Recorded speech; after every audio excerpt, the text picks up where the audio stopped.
மனசுல இருக்கக்கூடியத ஆபிரகாமும் சரி ஈசாக்கும் சரி அதை என்ன செஞ்சாங்க அப்படின்னு சொன்னா கிரியினாலே அவன் நீதிமானாக்கப்பட்டான். அல்லேலூயா அல்லேலூயா. கிரியை இல்லாமல் ஒரு வசனம் சொல்லுது, 26வது வசனத்தை வந்து வாசிங்க.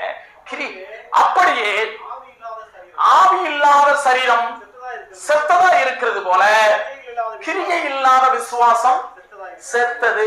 இன்னைக்கு யாராவது வந்து கிரியை இல்லாத அவசியம் இல்லைங்க, நாங்க கிருபையினால மீட்கப்படுகிறோம் அப்படின்னு சொன்னா கிருபையினாலதான் மீட்பு, ஆனாலும் கிரியை செய்ய வேண்டும். ஆபிரகாம் கிரியையினாலே நீதிமானாக்கப்பட்டான், ஈசாக்கு கிரியையினாலே நீதிமானாக்கப்பட்டான். கிரியை இல்லாத விசுவாசம் செத்தது செத்தது. இன்னைக்கு யாராவது வந்து இந்த 10 பிரமாணத்தை கடைபிடிக்க அவசியம் இல்லை, அது நமக்கு அவசியம் இல்லைன்னு யாராவது வந்து போதிப்பாங்க அப்படின்னு சொன்னா விசுவாசிகளை உயிரோடு கொன்று குவித்துக் கொண்டிருக்கிறார்கள். அதான் இன்னைக்கு நிறைய திருச்சபைகள்ல